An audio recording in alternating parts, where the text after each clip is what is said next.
Olá, assombrados! Eu sou Ana Paula e vou contar um relato para vocês neste tipo ao vivo de hoje. Tudo bem? Eu espero que sim, que esteja tudo bem. Já vou pedindo para você deixar o like no vídeo. Não se esqueça da Loja Assombrada e se ainda não é inscrito, se inscreva no canal. E hoje é Halloween, dia 31 de outubro, Halloween, dia do Saci no Brasil e aniversário da Penélope, minha filha. Bom, vamos então ao relato de hoje, que é este: o mentor do terno azul. Oi, Ana, me chamo Fulana, tenho 40 anos e sou do Rio de Janeiro. Eis o meu relato. Eu sou a única filha mulher entre dois irmãos mais velhos e um mais novo.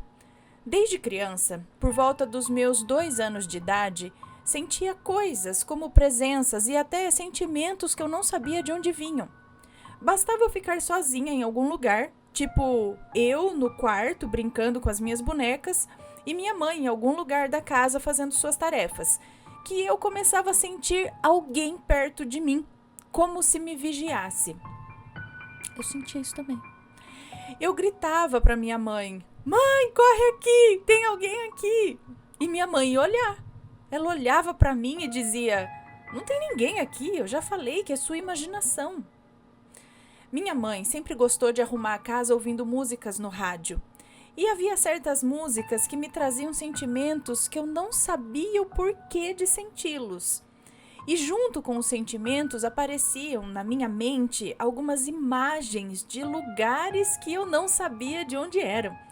E imagens de pessoas que eu não sabia também quem eram. Dependendo da música que eu escutava, aparecia na minha mente como lembranças e lugares diferentes. Na maioria das vezes eram lugares com árvores altas, muita área verde e muitas flores, como um parque. Às vezes era uma praia com um pier, contendo barracas de comida e brinquedos e um parque de diversões. Eu sempre me via adulta, vivendo numa pequena casa, sozinha, deitada no chão, sobre um tapete, bebendo vinho, fumando cigarro e ouvindo determinadas músicas. Às vezes me via nessa casa com um rapaz, cujo rosto eu não conseguia enxergar. Mas eu via os seus cabelos cacheados e castanhos que chegavam à altura dos ombros. Eu via ele me abraçar e dizer: "Senti sua falta." Ana, eu chorava muito quando essas coisas aconteciam comigo. E a minha mãe, é claro, não sabia por que eu ficava daquele jeito. Ela me perguntava por que eu estava chorando e eu tentava explicar. E contava sobre os lugares que apareciam na minha mente. E ela sempre dizia: "Olha, ou você sonhou ou é sua imaginação." As palavras dela me deixavam ainda mais chateada. Eu não falava sobre isso com meu pai, muito menos com os meus irmãos mais velhos. Até porque tudo que eu falava, tipo, sobre a presença que eu sentia e tal, eles riam de mim e ainda diziam: "É um fantasma que veio te assombrar." Eu ficava morrendo de medo. Uma das músicas que me fazia chorar era Lay Lady Lay, do Bob Dylan. Me trazia lembranças do rapaz de cabelo cacheado e eu chorava de tristeza. A música Stand By Me, do Benny King, When the night has come and the land is dark and the moon is the only light we'll see. Essa música também me fazia lembrar desse rapaz. E um forte sentimento de saudade tomava conta de mim. E lá ia eu chorar.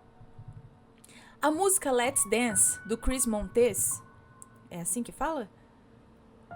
Let's dance, let's dance. Me trazia 3 lembranças. Uma era em que eu me via sorrindo, tímida, enquanto o rapaz de cabelo cacheado sorria e tentava me fazer dançar essa música com ele. Outro momento era eu dançando com alguns jovens, que pareciam ser meus amigos, numa festa onde havia vários balões coloridos e um enorme globo espelhado no meio do salão. E em outro momento eu me via grávida, tipo de 3 ou 4 meses de gestação, tirando fotos na frente de um espelho grande, junto com o rapaz cacheado. No final dos anos 80, por volta de 1987, 88, quando eu tinha 3 a 4 anos de idade, foi lançado o disco Jive Bunny and the Master Mixers, é isso? Toda vez que passava o comercial desse disco na TV, eu sentia uma grande familiaridade com as músicas que tocavam, e eu sempre falava para os meus pais, eu quero esse disco. E os meus pais diziam, mas esse disco não é para crianças. Apesar de eu ter insistido muito, eu não ganhei o disco.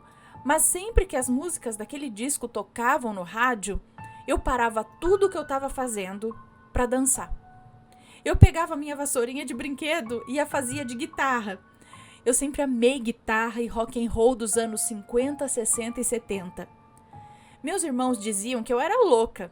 Não só pelo fato de eu gostar de músicas antigas diferentes do gosto musical deles e dos meus pais, mas principalmente quando eu começava a falar o seguinte: eu dançava essas músicas com os meus amigos nas festas onde tinham muitos balões coloridos e eu usava vestidos que rodavam.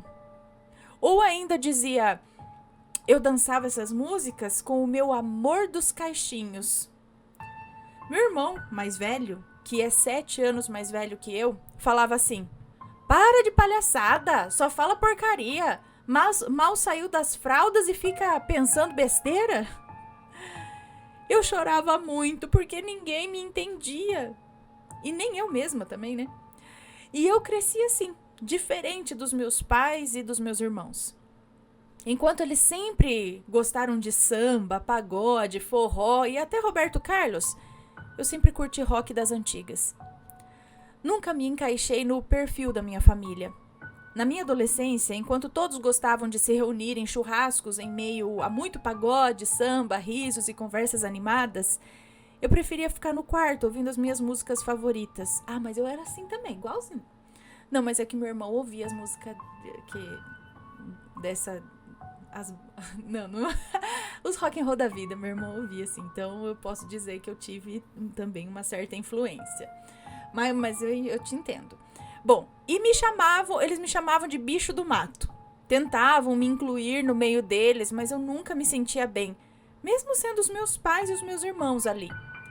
Eu sempre me sentia sozinha e com um sentimento de saudade da minha casa. A tal presença se aproximava de mim de vez em quando. Eu sentia um pouco de medo, sim. Eu não entendia o que era e tentava ignorá-la ao máximo, até que fosse embora. Na escola não foi diferente. Enquanto os outros adolescentes curtiam os artistas do momento, como El Chan, esse eu gostava, Catinguelê, Só Pra Contrariar, entre outros grupos de pagode, axé e até funk, eu era a roqueira maluca.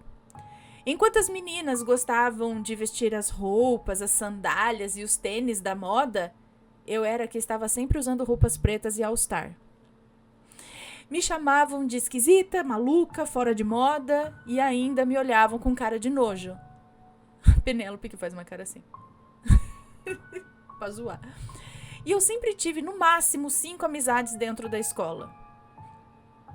Todos os professores e diretores me adoravam, porque além de ser diferente dos demais, eu era a melhor aluna.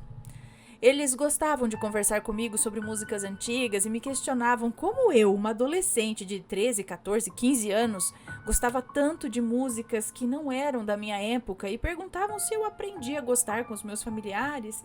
Eu sempre dizia, meus familiares não gostam, mas eu simplesmente amo artistas dos anos 50, 60 e 70. E eu cresci assim. As lembranças dos lugares e das pessoas que eu não sabia de onde eram continuaram a me acompanhar. Algumas pessoas da época do ensino médio me diziam que poderiam ser lembranças de vidas passadas. E essa foi a única explicação que me fazia acreditar que não era nada da minha imaginação, não, como a minha mãe sempre dizia, ou que eu era maluca, como os meus irmãos e colegas de escola falavam. A partir daí, me surgiram os questionamentos. Se são lembranças de vidas passadas, então de que lugares são? De que época? Quem eu fui? Quem eram aquelas pessoas? Apenas uma coisa eu tinha certeza e que eu falava para minha mãe e para as minhas amigas, que quando eu fosse mãe, eu teria uma menina. pois naquelas minhas lembranças de outra vida, eu sentia que eu estava grávida de uma menina. Bom, os anos se passaram e em 2006, exatamente no dia 13 de julho, Dia Mundial do Rock, descobri que eu estava grávida do meu namorado, hoje meu esposo. Diante do resultado positivo, pensei, é a minha menininha. Minha filha nasceu em março de 2007 e na maternidade eu sentia aquela tal presença. Principalmente de madrugada, enquanto eu amamentava minha bebê. Eu tentava ignorar e só prestar atenção na minha pequena, mas a presença ficava por perto, como se estivesse tomando conta, zelando. Em 2014, enquanto eu procurava pelas músicas do filme Sombras da Noite, filme com Johnny Depp, meu ator favorito, eu vi a foto de um dos artistas, cuja música está inclusa na trilha sonora do filme. Quando vi aquela foto na tela do computador, acabei falando em voz alta.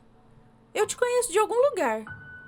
E a minha filha de 7 anos na época, a minha filha tinha 7 anos na época e ela lembra disso até hoje. Bom, então eu comecei a procurar mais músicas desse artista. Lembra do disco que eu queria quando eu era criança? Pois então, há 2 músicas dele naquele disco. Sabe o filme Sombras da Noite? Além de ter o meu ator favorito, Johnny Depp, tem também a participação do Alice Cooper, um dos artistas que eu curto desde a adolescência. O Cooper era um dos amigos desse artista em questão e, junto com Johnny Depp, formaram a banda Hollywood Vampires e regravaram uma música do artista. Nos shows, eles incluíram mais 2 músicas dele no setlist. Coincidências? Em setembro de 2019, a minha vida mudou e todas as minhas dúvidas e questionamentos foram finalmente resolvidos. Numa noite, enquanto eu estava deitada no sofá da sala assistindo um vídeo de um programa de TV que o artista teve antes de desencarnar, eu senti a tal presença do meu lado, dessa vez mais forte. Pausei o vídeo no momento que eu ouvi: eu não era bem assim. Obviamente fiquei com medo. Eu nunca tinha escutado uma presença falar. Apesar do medo, terminei de assistir o vídeo e em seguida fui pro quarto. Meu esposo já estava dormindo e minha filha foi dormir no mesmo momento que eu. Quando me deitei, falei mentalmente: não sei quem é você ou o que veio fazer aqui. Só peço que me deixe dormir. Pensei nisso, porque quando criança e adolescente eu não conseguia dormir quando havia alguma presença no quarto. Então aquela presença apenas respondeu: ok. E eu peguei no sono na hora. Quando acordei na manhã seguinte, antes de abrir os olhos, senti alguém perto da minha cama e pensei que fosse meu esposo. Mas não era. Ele já havia saído para trabalhar. Era a presença ali. E de alguma forma eu conseguia ver quem era. E era ele, aquele artista. Ele estava sorrindo, parecia que tinha ficado ali a noite toda. E eu pensei, ué, não foi embora? Eu consegui ouvir a sua risada e a sua voz dizendo: temos alguns assuntos para resolver, querida. Ana, eu juro que eu tentei ignorar, como eu sempre fazia. Esperava que ele fosse embora, mas ele não foi. Os dias foram passando e eu não conseguia acreditar no que estava acontecendo. Eu falava para ele assim: é você mesmo, fulano? E ele sempre sorrindo, calmo, dizia: quer que eu prove? E eu dizia: sim, quero. Então ele começou a fazer com que pessoas aleatórias na rua falassem coisas que me lembravam alguma música dele. Ou eu via crianças usando camisas com a estampa cujo animal é o nome da banda dele. Ou com algum brinquedo do animal que é o nome da banda dele. Todas as vezes que eu via ou ouvia essas coisas na rua, ele ria perto de mim e falava: quer mais? Eu obviamente dizia: quero. E acontecia de eu ver na TV alguém mencionar o nome do tal animal. Em um desses dias, eu liguei a TV e estava passando o comercial de um filme cujo animal é o assunto principal. Numa tarde, enquanto eu estava levando a minha filha na escola, contei para ela tudo o que estava acontecendo. Ela sorriu e achou aquilo tudo muito legal. E eu falei para ela: acho que eu vou ter uma conversa com ele. Vou falar para ele ir embora. Eu não estou conseguindo acreditar que é ele mesmo. Então minha filha me olhou seriamente e disse: não, mãe, não faz isso com ele. Escuta o que ele tem para te falar, poxa. Encerramos o assunto, deixei ela na escola e no caminho de volta para casa, fui falando para ele que eu achava melhor ele ir embora, porque nunca na minha vida havia acontecido algo assim. E que por mais que ele me passasse tranquilidade, eu ainda sentia medo. Ele apenas se manteve por perto, calado. Quando cheguei em casa, fui direto para o tanque lavar algumas roupas que eu havia deixado de molho antes de sair com a minha filha. Liguei o rádio do meu celular para me distrair enquanto lavava as roupas. Eu gostava de ouvir a rádio Cidade, pois tocava rock. Mas naquele horário, por volta de 1 e pouco da tarde, só tocava músicas atuais, lançamentos. Tanto que quando eu liguei o rádio, estava tocando uma música da Pitty, que era lançamento na época. Mas assim que a música da Pitty terminou, logo começou a tocar uma música do artista. Era exatamente a música que toca no filme Sombras da Noite. Eu larguei a roupa no tanque e olhei para o meu celular, que estava sobre uma mesinha ali perto de mim, e lá estava ele, o artista, do lado do meu celular. Ele estava de braços cruzados, encostado na parede, sorrindo. Eu fiquei em choque, tremendo. Ficamos ali parados, cada um no seu lugar, ele sorrindo para mim e eu sem reação. Quando a música terminou, ele disse: sempre que essa música aparecer, seja onde for, você saberá que sou eu por perto. Depois disso, um dos alto-falantes do meu celular parou de funcionar e o rádio também não funcionou mais. Ana, a partir daquele momento, eu não tive mais dúvidas de que era ele mesmo. Então, desde aquele dia, ele começou a me ajudar a ter acesso às minhas lembranças de vidas passadas. Eu pude então ver com mais clareza as lembranças que eu tinha desde criança. E durante o tempo que ele esteve aqui comigo, a minha cabeça parecia uma jukebox, pois durante o dia inteiro ficava tocando as músicas dele na minha mente. Mas também eu nunca havia me sentido tão em paz como ele fazia eu me sentir. Era uma paz, uma tranquilidade tão grande que as pessoas ao meu redor até estranhavam. O que ele me mostrou? Me mostrou o seguinte: nós nos conhecemos em sua última encarnação em 1972, na Inglaterra, quando eu o entrevistei. Eu era americana, da Califórnia. Fui para a Inglaterra para estudar jornalismo e trabalhar. Eu era solteira, mas ele era casado. Mas como a maioria dos artistas, era muito cobiçado pelas fãs e tinha lá os seus casinhos. E um desses casinhos que ele teve foi comigo.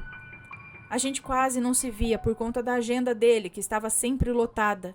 Muitos shows, entrevistas, sessões de fotos, gravação do próximo disco. Mas nas poucas vezes que nos encontramos, era tudo muito intenso, muito lindo. Tanto que resultou em uma gravidez. Mantivemos um sigilo máximo. O nosso caso... Mantivemos em sigilo máximo o nosso caso para não prejudicar a vida dele nem a minha. Mas eu queria ele só para mim. Eu queria que ele deixasse a esposa para ficar comigo. Mas ele dizia que ainda não era o momento. Ele tinha muitas outras coisas para resolver. As lembranças da praia eram de quando eu vivia na Califórnia. A praia e o pier ficam em Santa Mônica. Já as lembranças dos lugares com muitas árvores altas eram dos parques que eu visitei com ele na Inglaterra, o Hyde Park e o Queen's Mary Park. A casa que eu via era a casa onde eu fui morar sozinha, em Notting Hill, e era onde aconteciam os nossos encontros. As pessoas com as quais eu me via nas festas eram os meus amigos do trabalho e da universidade. tudo ficou claro, graças a ele. Nosso caso havia durado poucos meses. Ele, sem preocupado, eu entrei em depressão, fiquei doente, perdi meu emprego no tabloide onde eu trabalhava, e quando pensei que ele nunca mais ia aparecer na minha casa, uma noite ele foi até lá. Eu briguei com ele, disse coisas absurdas enquanto ele queria saber se eu e a nossa bebê estávamos bem e queria me contar as novidades que ele trazia. Mas eu gritei com ele, mandei ele embora, falei para ele sumir da minha vida, xinguei. Ele apenas ficou me olhando, assustado, como se não soubesse o que dizer. Eu gritava para ele, vai embora, volta lá para suas fãs adolescentes.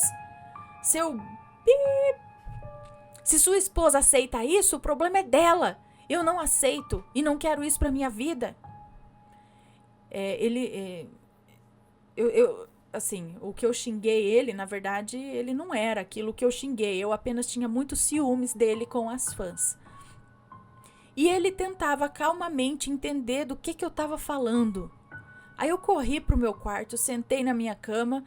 Ele ficou de joelhos na minha frente, beijou minha barriga. E ele dizia, não faça isso, pense na nossa pequena princesa. Ana, eu via os olhos dele lacrimejando enquanto ele dizia, tenha paciência, querida, tudo vai se resolver. E ficamos olhando um para o outro enquanto eu chorava. Até que segurei o rosto dele e demos nosso último beijo. Falei para ele aos prantos, vá embora, por favor, não vamos nos prolongar. Você tem a sua esposa, a sua vida, a sua carreira. Não se prenda a mim. A bebê vai ficar bem e eu vou tentar ficar bem também. E ele insistia, me abraçava, falava para eu não desistir da gente e eu insisti para que ele fosse embora. E ele, visivelmente triste, foi embora da minha casa. Depois que ele saiu, eu surtei. Eu quebrei tudo que eu vi pela frente e, por fim, tirei minha vida, levando minha bebê junto. Ana, foi tão triste rever aquela cena, reviver aqueles momentos, que no momento em que essas lembranças vieram à tona, eu fiquei muito mal por alguns dias. Por isso que dizem que para as pessoas que querem ver as suas vidas passadas, elas precisam estar com o psicológico muito forte. Depois que ele me ajudou a ter acesso a essas lembranças, ele me contou que havia escrito 3 músicas para mim. Em uma delas ele diz, eu vou mudar por você, onde ele se referia à forma como ele lidava com as fãs. Então, ele iria mudar. Como um treinador, dizia assim também, como um treinador em azul, eu vou te amar também. Aqui ele se referia que, quando eu reencarnasse, ele seria meu mentor e estaria vestindo azul. E foi o que aconteceu. Na segunda música, ele dizia que o amor irá vencer. Na terceira música, que está em seu último disco, ele fala sobre tudo o que vivemos juntos, do quanto eu curti estar com ele e que por fim terminei tudo da pior forma possível, xingando ele de forma que eu havia danificado a alma de seu terno. Ou seja, humilhei sua masculinidade e seu caráter, mas que apesar de tudo ele continuou me amando, porque sabia que eu tive meus motivos para ter agido daquela forma e que ele sabia que também tinha sua parcela de culpa, mas que nada daquilo foi por mal, foram ações de pessoas impulsivas. Em uma entrevista de rádio, meses antes de seu desencarne, a locutora perguntou sobre essa música. Quis saber do que se trata. E ele respondeu, é sobre uma mulher que me magoou. E essa entrevista está no YouTube, inclusive. Ele ainda regravou as músicas que eram importantes para nós naquela época. Stand By Me, Let's Dance, Do You Wanna Dance, do Johnny Rivers, Lay, Lady Lay, do Bob Dylan. Essa me fazia chorar quando criança, adolescente, porque foi uma das músicas que ouvimos e dançamos juntos naquela época. E lembra do filme que eu mencionei? Antes de ser um filme do Tim Burton, Sombras da Noite ou Dark Shadows, foi uma série de TV que o artista adorava. E sabe a nossa bebê que levei comigo em 1972? Hoje ela está com 17 anos. É a minha filha. E ele, depois de me contar tudo isso e me ensinar lições de como ser uma pessoa melhor para não voltar a cometer os erros do passado, se despediu de mim e disse que tem uma missão na espiritualidade de ser mentor espiritual de pessoas que precisam. Ele esteve comigo durante toda a minha vida. Estava sempre por perto, como o meu mentor do terno azul.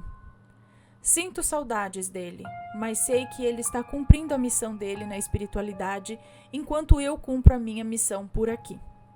Suas músicas me confortam, me dão força, me trazem saudades e a certeza de que ele está à minha espera lá do outro lado. O amor realmente transcende a morte e é eterno. Ok, um beijo pra você, enfim, um beijo pra você, muito obrigada. Gente do céu, olha essas lembranças e tudo mais, e aí ele tava ali, ele conversou com ela e mostrou tudo pra ela. Agora eu fiquei curiosa, que é essa pessoa que eu fiquei curiosa? Gente do céu. E aí, vocês já tiveram alguma experiência de vida passada nessa intensidade? Conta pra gente, a gente quer saber, né, assombrados? E se for comentar, que seja sempre com respeito, por favor. Acho muito interessante esse tipo de história, né? Vai saber quantos de nós aí não temos, sabe aquela coisa que você não sabe explicar, porque é que você gosta, geralmente ainda quando é coisa mais antiga.